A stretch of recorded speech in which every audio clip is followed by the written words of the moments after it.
나훔 네 번째 시간입니다. 오늘 말씀은 나훔 3장 1절부터 19절 말씀입니다. 18절, 19절 두 절 말씀을 합독하고 나훔 3장 전체를 보도록 하겠습니다. 그러면 나훔 3장 18절, 19절 두 절 말씀을 한 목소리로 합독하도록 하겠습니다. 아수르 왕이여, 내 목자가 자고 내 귀족은 누워쉬며 내 백성은 산들에 흩어지나 그들을 모을 사람이 없도다. 내 상처는 고칠 수 없고 내 부상은 중하도다. 내 소식을 듣는 자가 다 너를 보고 손뼉을 치나니 이는 그들이 항상 내게 행패를 당하였음이 아니더냐 하시니라. 아멘. 이렇게 아수르의 멸망에 다른 사람들이 좋아하고 너희 때문에 우리가 당했다라고 하면서 막 좋아하는 그런 일이 벌어진답니다. 이제 나훔서의 제4문단과 제5문단을 이렇게 이어서 보겠습니다. 그게 3장에 나옵니다. 그래서 제4문단은 3장 1절부터 7절인데요. 니느웨 성이 여러 나라들에게 행했던 폭력과 기만을 시키면 지적당하게 되고요. 여러 나라 만국 앞에서 니느웨가 응징당할 것에 대한 예언을 한 내용입니다. 그리고 이어서 8절부터 19절까지는 현재 아수르가 너무나 강한 것처럼 보이지만 결국 니느웨 성은 허망하게 멸망하게 될 것이고 그것을 다른 사람들이 이렇게 비웃게 될 것이다. 이런 부분이 이제 이게 마무리됩니다. 그래서 한마디로 남유다를 괴롭히던 아수르를 하나님이 멸하실 것이다. 응징하실 것이다. 이제 이렇게 마무리 짓는 겁니다. 자, 그러면 제4문단인 1절부터 7절 말씀을 먼저 보겠습니다. 자, 그 중에서 이제 1절 4절인데요. 이방 군대의 이 침공을 받게 된 아수르의 니느웨 성이 여러 나라를 향하여 폭력과 기만을 행사했기 때문에 그들은 고발을 당했다라는 부분들. 하나님이 그 고발을 들으셨다 이 말이겠죠. 그래서 이렇게 나옵니다. 화 있을진저 피의 성이요. 피의 성이래요. 그래서 화가 있을 수밖에 없다는 겁니다. 그 안에는 거짓이 가득하고 포악이 가득하며 탈취가 떠나지 아니하는도다. 휙휙하는 채찍 소리, 윙윙하는 병거 바퀴 소리, 뛰는 말, 달리는 번거, 충돌하는 기병, 번쩍이는 칼, 번개 같은 창, 죽임당한 자의 때, 죽음의 큰 무더기, 무수한 시체여 사람이 그 시체에 걸려 넘어지니 이는 마술에 능숙한 미모의 음녀가 많은 음행을 함이라. 그래서 이제 이 아수르를 음녀라고 그래서 음행을 하는 것 이렇게 비했습니다. 그가 그의 음행으로 여러 나라를 미혹하고 그의 마술로 여러 족속을 미혹한다라고 나옵니다. 그래서 아수르가 특히 그 니느웨 성을 피의 성이라고 했습니다. 그러면서 화가 있을 거라 그랬죠. 다른 나라를 얼마나 많이 침공했는지 수많은 사람을 학살하고 약탈한 재물과 다른 나라에서 사로잡아온 사람들을 희생하면서 세워진 건설된 성이 이 니느웨 성이기 때문에 피의 성이라는 그 피로 만들어졌다 이 말입니다. 그래서 니느웨 성 안에는 거짓과 포악이 가득하고 탈취가 떠나지 않았다 이제 이렇게 나옵니다. 한마디로 말해서 니느웨 성은 죄악이 간영한 성이고요. 그 자체가 바로 죄악 덩어리다 이 말입니다. 그래서 이제 화 있을진저 결국은 하나님의 이 심판이 그들에게 있어서 그들이 멸망할 거다 이 말입니다. 그러니까 아까 휙휙 막 휙휙 이거 막 이 그들의 군대의 모습들을 표현했지 않습니까? 그런 의미에서요. 나훔 선지자가 이 아수르의 니느웨 성이 멸망할 수밖에 없는 두 가지 죄를 고발하는데 첫 번째가 1절이죠. 그 안에 거짓과 포악이 가득하고 탈취가 떠나지 않았다. 그래서 피의 성을 만들었다. 이미 첫 번째고요. 4절이 두 번째인데요. 간교한 기만술책으로 여러 족속을 미혹했다. 음녀처럼 음행을 하게끔 다 우상을 숭배하고 타락하게 만들었다 이 말입니다. 그 앞장섰다 이 말이죠. 두 번째 이제 5절부터 7절입니다. 여호와께서 만국 앞에서 니느웨 성을 응징하겠다고 경고한 겁니다. 보라 5절입니다. 보라 내가 내게 말하노니 만군의 여호와의 말씀에 내 치마를 걷어 올려 내 얼굴에 이르게 하고 내 벌거벗은 것을 나라들에게 보이며 내 부끄러운 것을 문 민족에게 보일 것이요. 수치를 당하게 하겠다는 거예요. 이 수치를 당하게 하겠다는 것입니다. 내가 또 가증하고 더러운 것들을 내 위에 던져 능욕하여 너를 구경거리가 되게 하리니 야, 그 당시 아수르가 망하겠냐라고 할 정도의 그 나라가 이렇게 지금 구경거리가 되어버린다는 겁니다. 그때 너를 보는 자가 다 내게서 도망하며 이르기를 니느웨가 황폐하였도다. 누가 그것을 위하여 애곡하며 내가 어디서 너를 위하여 위로할 자를 구하리요 하리라. 이렇게 지금요 완전 이 무너지게 하겠다는 거예요. 아수르는요 근동 지역에서 발생한 제국들 가운데서 가장 폭력적인 나라고요. 또 가장 간교한 나라라고 이렇게 평가받습니다. 사실 근동 지역에서는 아수르 말고도 애굽도 제국이고 바벨론도 제국이고 메데와 바사라는 페르시아도 제국입니다. 여러 제국이 일어났지만 그들 중에서 아수르만큼 폭력적이고 간교한 나라가 없었다는 겁니다. 역사적 기록에 의하면요, 아수르는 다른 나라를 멸하고 다른 나라 사람들을요 살육하는 것을 즐겼다라고 해요. 이 정도로요 자신들의 힘과 능력을 믿고 그 강력한 힘으로 말미암아 절대 자기들은 멸망하지 않을 거라는 그런 착각 속에 살았다는 거예요.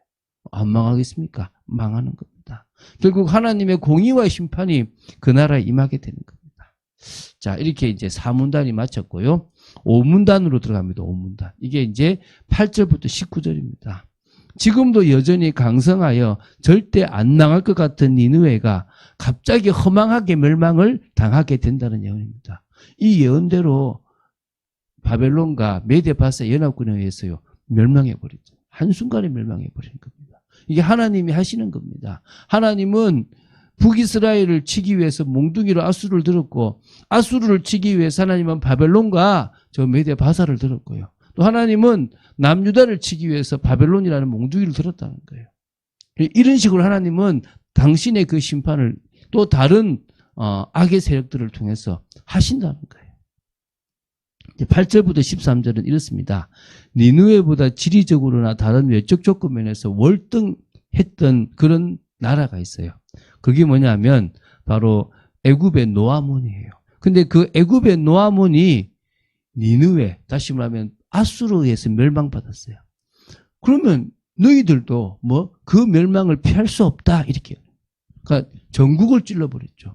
사실 이 애굽 땅의 노아몬이라는 곳은요, 테베라는 곳에 세워졌거든요. 그러니까 그 테베라고 하는데요.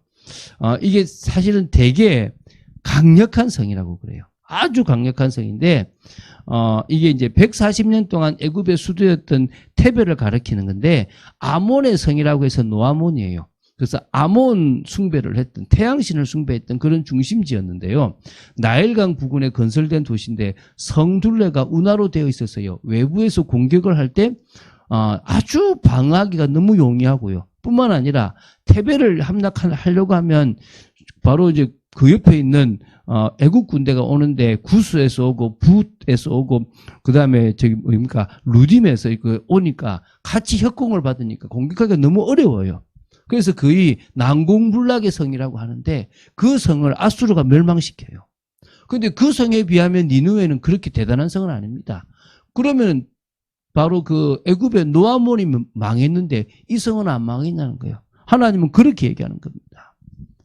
그렇게 멸망이 될 거라는 거예요. 보면 이렇게 나옵니다. 자, 제가 조금 읽어볼게요. 8절입니다. 내가 어찌 노아몬보다 낫겠느냐. 그는 강들 사이에 있으므로 물이 둘렸으니 바다가 성루가 되었고 바다가 방어벽이 되었으며 구스와 애굽은 그의 힘이 강하여 끝이 없었고 북과 루빔은 그를 돕는 자가 되었나니 그가 포로가 되어 사로잡혀 갔고 그의 어린 아이들은 길 모퉁이에 메어침을 당하여 부서졌으며 그의 존귀한 자들은 제비 뽑혀 나뉘었고 그의 모든 권세자들은 사슬에 결박되었나니. 이걸 누가 했냐? 아수르가 이렇게 그 노아몬을 멸망시켰어요. 너도 술에 취하여 수물이라. 너도 원수들 때문에 피난처를 찾으리라. 내 모든 산성은 무화과 나무에 처음 익은 열매가 흔들기만 하면 먹는 자의 입에 떨어진가 같으리라. 내 가운데 장정들은 여인 같고 내 땅의 성문들은 내 원수 앞에 넓게 열리고 빗장들은 불에 타도다. 이렇게 얘기하는 거예요. 무너져 버린다는 거예요. 자, 그리고 이제 14절부터 17절입니다. 어느 정도 이 아수르가 무너지느냐. 느치떼가 풀을 마구 먹는 장면, 또 느치와 메뚜기 떼가 열거에 이동하는 그런 장면을 비유로 들면서요. 니느웨가 허망하게 멸망하게 될 것을 예언하는 거예요. 너는 물을 길어 에워싸일 것을 대비하며 너의 산성들을 견고하게 하며 진흙에 들어가서 흙을 밟아 벽돌 가마를 수리하라. 거기서 불이 너를 삼키며 칼이 너를 베기를 너치가 먹는 것 같이 하리라. 한다.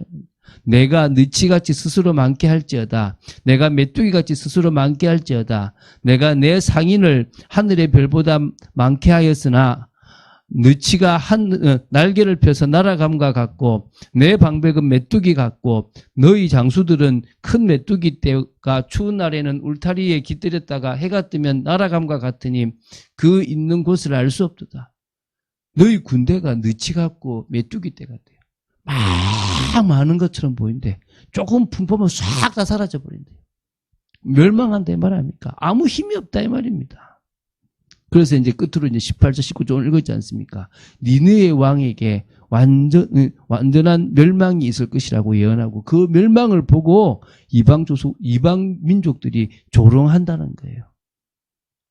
그래서 아수르 왕이여 내 목자가 자고 내 귀족은 누워시며 내 백성은 산들에 흩어지나 그들을 모을 사람이 없도다. 내 상처는 고칠 수 없고 내 부상은 중하도다. 내 소식을 듣는 자가 다 너를 보고 손뼉을 치나니 이는 그들이 항상 내게 행패를 당하였음이 아니더냐 하시니라. 아, 잘됐다. 우리 괴롭히지만 망했네. 이 소리 듣는다는 거예요. 여러분, 하나님의 심판은 여전히 있습니다. 하나님은 당신의 그 공의의 기준에 맞지 않는 나라, 악을 행하는 나라는 심판하십니다. 그리고 하나님은 당신의 백성을 괴롭게 하는 백성, 그 나라는요, 철저히 응징하십니다. 그 말은 우리가 멋대로 살아 이 말 아니라 우리는 공의롭고 우리는 능력의 하나님에 대한 경외심을 가지십시오. 아, 하나님 앞에 누구든지 산산이 부서질 수 있다. 그 하나님 앞에 내가 서 있다. 나의 부족하고 연약한 것들, 나는 그리스도의 은혜와 능력 아니면 안 된다. 그리고 나는 그분의 힘을 의지하고 나는 나아간다. 그게 우리가 믿음의 삶이라는 것을 쭉 해왔던 겁니다. 하나님은 우리가 믿음의 삶을 살기 원합니다. 하나님은 우리가 끝까지 하나님의 뜻과 통하는 복된 삶을 살기를 원하시는 겁니다. 오늘 그런 삶을 사는 여러분 되시기를 주 예수 그리스도 이름으로 축원드립니다. 주는 그리스도시요 살아계신 하나님의 아들이심을 고백합니다. 하나님의 말씀을 따라 인도받는 저희들 되기 원합니다.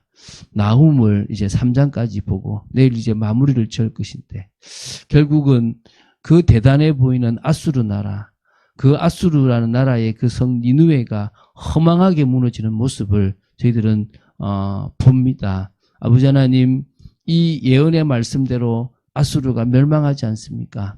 아버지, 우리가 하나님의 그 공의로운 심판을 바라보며 하나님 앞에 경외심을 가지고 믿음으로 나아갈 수 있는 저희들 되어지기를 간절히 소원하며 정말 참된 경건, 정말 경외심과 사랑을 가지고 그 중심을 가지고 매일 하나님이 너무나 감사해서 나아가는 믿음의 사람들로 저희들이 서기를 원합니다. 역사하여 주시옵소서. 주 예수 그리스도 이름으로 기도드립니다. 아멘.